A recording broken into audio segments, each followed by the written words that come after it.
Alright, so I will say it's going to be an explosive show. Like an explosive audience. Thank you. Yeah. And that was weak, so there you go. Yay.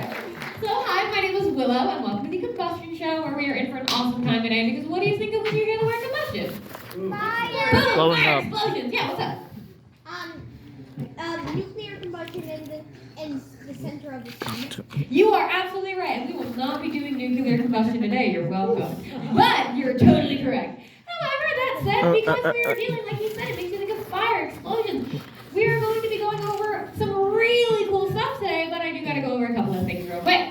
Since we're dealing with booms, pops, pows, things can and will get loud. Science can be noisy, yeah. And because we have all of that potential, if you do not like loud noises, you can utilize your handy dandy earmuffs. Everybody practice. Practice, practice, practice, practice. Yep. I see you not doing it. It's not just for the kids. Thank you. And then, of course, we're dealing with flammables, a little bit of fire safety. There it is. It's tucked in there. What do I have here? Fire extinguisher. Does anybody know how to use one?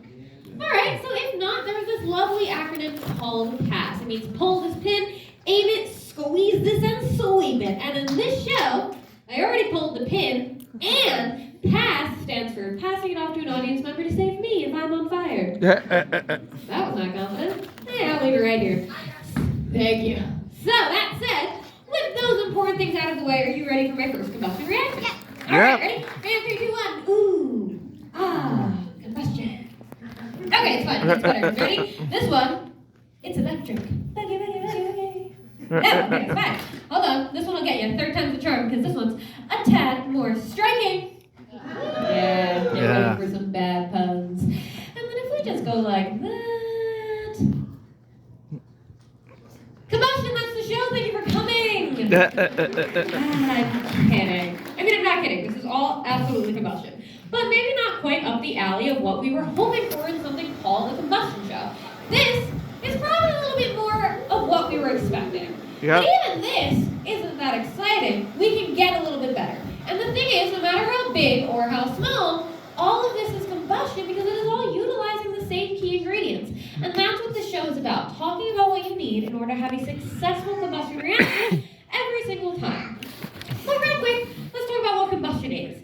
It is a chemical change to matter. Everybody point to matter in the room. Great job. You don't have to move because it's all of the stuff, the solids, liquids, and gases. But when we have a combustion reaction, we are chemically changing that matter. So, how do we do that? By combining 3 really important things. The first ingredient for combustion is going to be what starts combustion. It is what ignites combustion. Now, what do I have here? A lighter, but what's that? Fire. And what does fire produce? Heat. Heat. That's ingredient number 1. Everybody say heat. Heat. Heat is what starts it. If I do not add heat to this candle, what happens to this candle? It blows out. Nothing. Whole lot of nada. There's no fire, so nothing is happening. Combustion is not occurring. Once you add fire, you have combustion. Now, fire is a really good source of heat. We're going to utilize it a lot today. It's pretty accessible through lighters, matches, torches, matches. There it is. But the thing is, it's not the only source of heat we're going to look at. There's 2 other ones. And one of them is related to our matches, and we're not going to focus on it too much, but what's this? Friction. Friction, yeah. If you start to rub your hands together, you are going to feel them start to warm up. Because when you energize matter, when you energize atoms and molecules, which you are doing right now through that friction, you generate heat. And if you keep doing this, and you start a fire, I will be really impressed. But that is what we use in order to strike our matches. That's how we get that source of heat to ignite and get our fire for a match.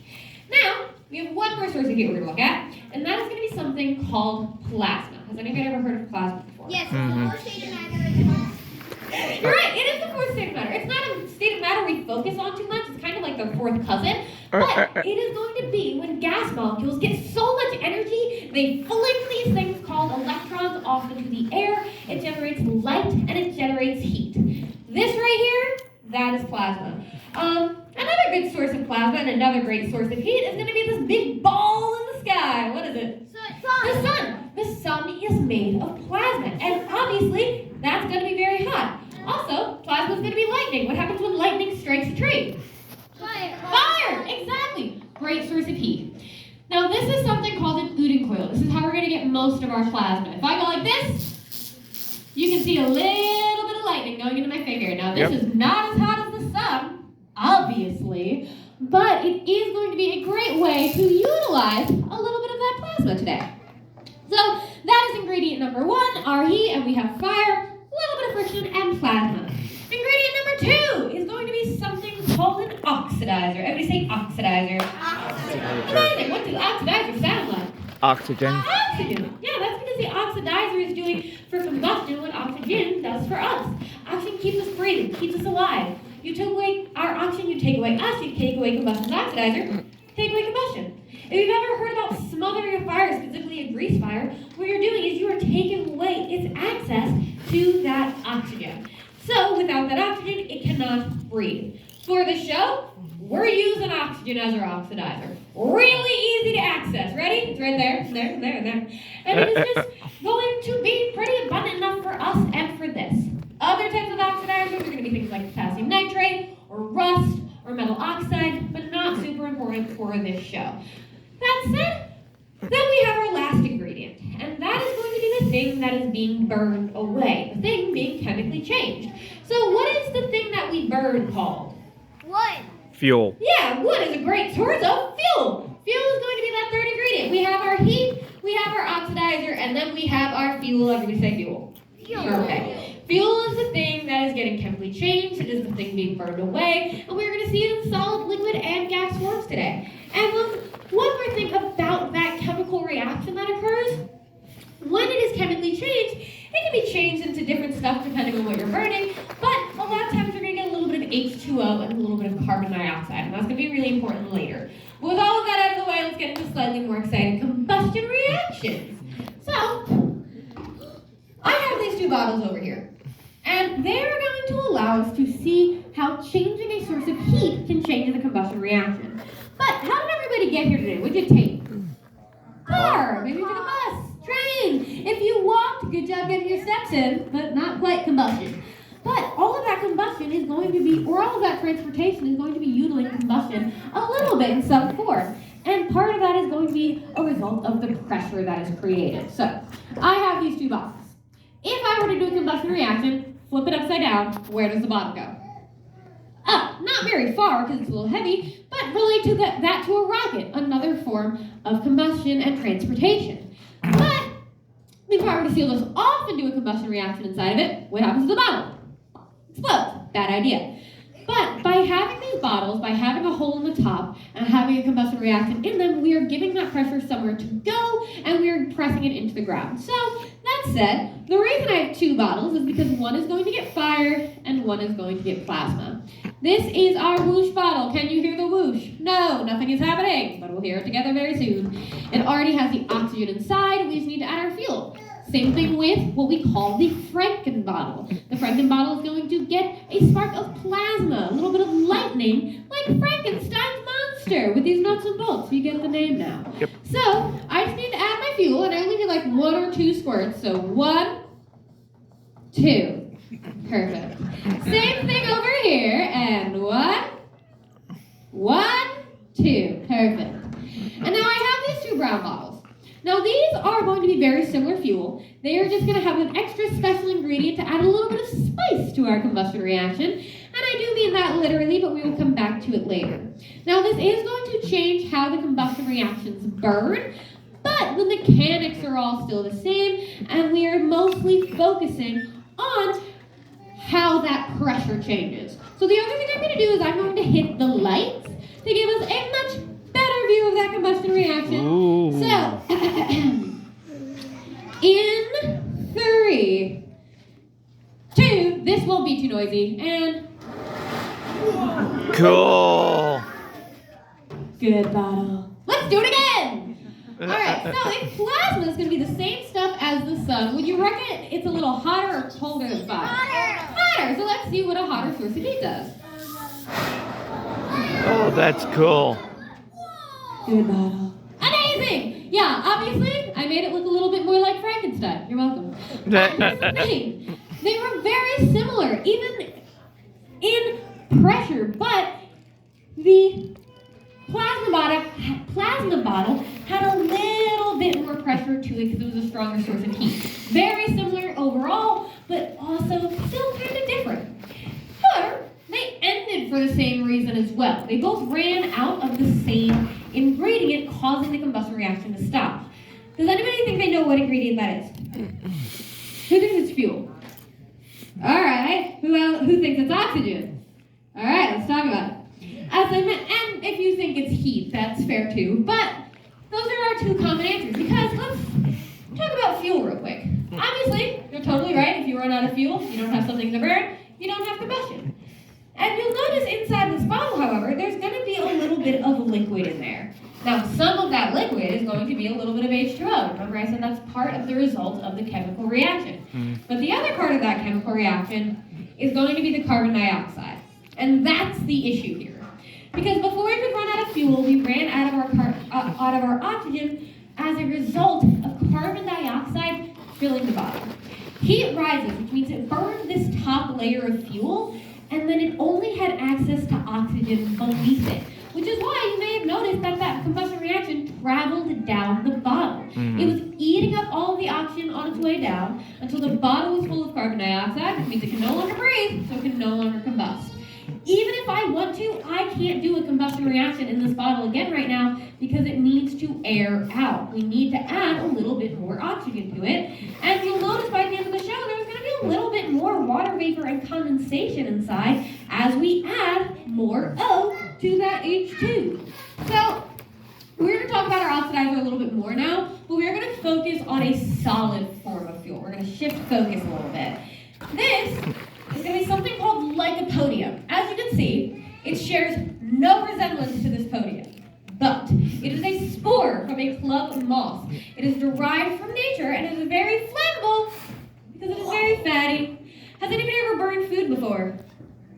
Yep. Oh, I appreciate you telling the truth because some of you are liars, and that's fine. But food is going to be very flammable similarly because food is going to be very fatty. Now, fun fact. We as humans are kind of fatty, which makes us kind of flammable. So I'm going to light this flammable fatty powder on fire in my flammable fatty hand. No, stop, don't do this. All right, since we're on board for safety, the glasses will protect my hand. And in 3, 2, 1, I know we're all upset I'm not on fire. No, so not quite as effective as when I threw it through the candle, clearly. But I am still causing a combustion reaction. We just have a little issue of those ingredients. We, of course, have my heat, my fire. We have my fuel, the lycopodium. And we have the oxygen in the air and around my hand right now. But you'll notice I'm only really burning and browning that top layer. Because that is the only layer that has access to enough oxygen. These particles of fuel are so fine and so compacted and so close together that it cannot really ignite past that top layer because it does not have enough room to breathe. What I need to do is what I did when I threw it through the candle, which is literally give it some air. And you get a much better combustion reaction. Now, it's about to smell like burnt mushrooms. Delicious. But you'll also notice this is a fairly smoky combustion reactions from some of the ones that we've already done. And that's because that's not all smoke. Not only is this stuff so fine that when it's compacted in a pile, it can't breathe properly, it's also so fine that if you spread it out too much, it cannot breathe properly. And it's probably a good thing I cannot ignite this fresh fuel on fire by my face because I do like my face. But that is to say that balance for combustion is really important. Before there was too much fuel in the amount of oxygen, now there's too much oxygen in the amount of fuel. All 3 of those ingredients are going to be necessary and are going to need to be balanced in order to get successful combustion. And just because we have extras, amazing. So, let's talk about the air around us real quick, because as I mentioned, that wasn't concentrated enough to ignite, but there's also gases in the air around us all the time that are not concentrated enough to ignite. In the air, we already talked about our oxygen. Very important for this show, but oxygen only actually takes up about 21% of the air we're breathing. It's not a big chunk at all. It's not even a quarter. And then we have this big 78% chunk of a gas called nitrogen. It is the most abundant gas gas in the universe, even though it's not, or is the most abundant gas in our atmosphere, but not really important for the show. And then we have 1 tiny percent left that is full of a bunch of different gases.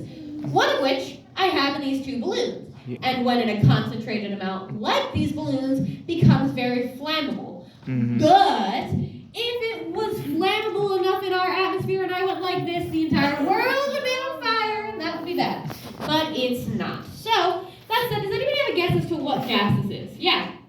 Hydrogen. Who thinks it's hydrogen? Helium. I love that answer. Who thinks it's helium? Also a great answer. So let's talk about it. We know hydrogen. Also, if we're thinking about balloons that are floating, we are typically thinking about helium because it is a gas lighter than air. And both of my balloons are floating, so that makes sense. Yeah? The reason we use helium is because hydrogen is flammable and you want to Well, you jumped ahead, but you're absolutely right. So yeah, do me a favor. Picture your birthday party. You have your helium balloon. If your helium balloon were to get a little too close to your birthday cake candle, is this what you want to happen to your party?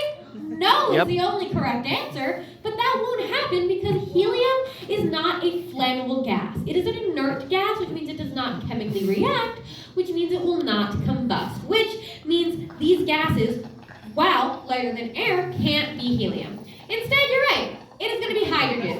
And hydrogen is a gas lighter than air. It is the most abundant element in the universe, and it is very flammable. And when I put it in these terrifying things called bubbles, so scary, we can get them to float, and we can get these very fun airborne fireball clouds. And I say clouds because you may notice they're a little softer than some of the other combustion reactions we've done, and that's because hydrogen burns really fast. So the soapy container is actually slowing down the rate at which it's burning, so we can see it last a little bit longer. But if we go over all 3 of those ingredients again, if I poke this with my finger and I don't expose it to heat, nothing happens. If this was full of a gas like helium that does not combust, is not a good fuel, and I expose it to heat, nothing would happen. And then if I was able to take all of the oxygen out of the room right now, there would be a much bigger problem, but nothing would happen. All 3 of those ingredients are really important. And now you may notice I'm holding these bubbles in my hand, and that's because I can do what I couldn't do with my lycopodium, which is become a firebender. And that's again, because hydrogen burns so fast, this layer of regular water and soapy water is actually protecting my hand. I feel warmth, but I am not getting burned because it's burning too fast. So I can just go boop, and I can go beep, and I can go, I'm kidding, and I can go eep. One more. One more. Okay, we're done with that. Don't try that in your bags at home. It'd be spicy. Though I'd be impressed if you managed to just get pure hydrogen. Now, that said, for all of the combustion reactions, I'd say don't try this at home, but I'm not sure how you would because you may have noticed I have some very special tools on stage. But, that said, since we can manipulate how that fuel combusts through the container, let's manipulate how fuel burns a little bit more and go back to how we got the colors in my Franken bottle and my whoosh bottle earlier. As I mentioned, in these brown bottles is going to be a very similar fuel to this stuff right here, just with an extra special ingredient that adds a little bit of spice.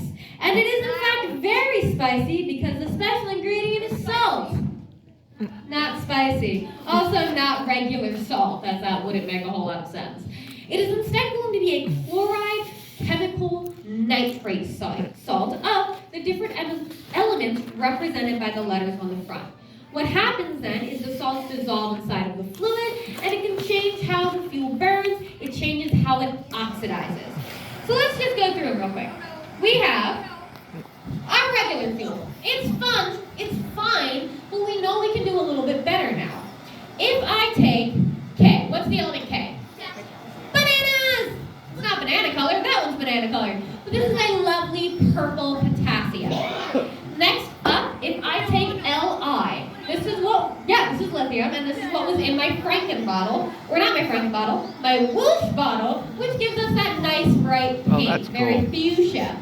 And then we have, not that one, Cu. This is going to be copper. This is what was in my Franken bottle, which means it gives us that green. Think about pennies. They sometimes oxidize to that bluish green over time. And then lastly,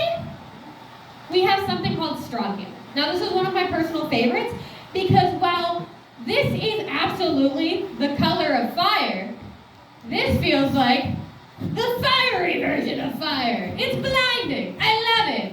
But who here likes fireworks? Amazing. I do too. And fun fact, these salts are the salts they use in order to get different colored fireworks. They just don't put them in liquid. So, since I do have to keep my ceiling and our eardrums intact, it's not a full-fledged firework display, but I did create a little bit of a mini one for you here today. And lights! Actually, even more lights. Ready, where to go? Ah, no, there we go. Lights! Part 2. Baby, you're a firework. Come on, let your colors burst. Make them go, ah, fire, fire, as you shoot across the sky.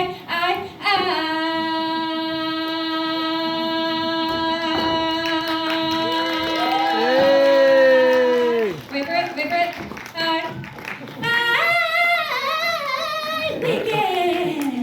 I'm going on tour with Katy Perry and the Casticle Kid. I lied to you, I'm not. But it's fine, thank you. Because I love my job, and I did technically promise you a nice big explosion that I haven't fully delivered on. So can anybody point to the thing they think I'm gonna explode? Don't point to me, that's weird. And if you're pointing to the balloon, you're right, though I usually make the joke it's just for decoration, but only if no one points to me. So yeah, we're gonna pop the balloon rather than myself. But speaking of popping a balloon, we're gonna have a pop quiz, but it's great. So we just have to go over those 3 ingredients once again. Of course, we have our heat, it's what ignites it, it's what starts it. We have our oxidizer, which keeps it breathing, keeps it burning the oxygen in the room, and then we have our fuel, the thing that is being burned away and chemically changed. Inside of this balloon is more of that lovely flammable gas, hydrogen. So if this is the gas that we are burning away, is it our fuel? Our oxidizer or our heat? Fuel. Fuel, exactly. Now, if this is our very flammable fuel, should I pop it right here? Yes. I like my face, I'm gonna pop it up there. And now everybody point to my oxidizer. Great job, you don't have to move, because it is all around us right now. And then lastly, we need our source of heat. Either way, we're using fire, but you are going to pick the delivery method. I got 2 options. Number 1 is going to be what we call a wick stick. It's got a candle wick on one end and is an excellent proximity enhancement device to keep my face a safe distance from the balloon. Or I can use a flamethrower. So who wants me to use the stick? All right, well, don't hurt the stick's feelings. Who wants me to use a flamethrower? I know. Yeah. Do we want a color flamethrower? All right, raise your hand for yellow. Yeah, that's not really fun. Raise your hand for purple. Raise your hand for pink. Raise your hand for green. Raise your hand for reddish, orangish. Raise your hand for pink. And then raise your hand for green. Yeah, green takes it. All right, one more thing before I pop this balloon. I have added another salt. It is just not a salt we've seen yet. It is not a salt that is going to change the color. It is instead a salt called magnesium, which is there to add a little bit of pizzazz. If you've ever taken a chemistry class, you may know what we're in store for. But one more time, lights. And lights part 2. We have our 3 ingredients. We have our lovely green flamethrower. We have our oxidizer, the oxygen around us. We have our fuel, our hydrogen. Remember, science can be noisy. And in 3, 2, 1. Yay! And a little sparkle to close it out. So remember, for every combustion reaction, you're always going to need a source of heat.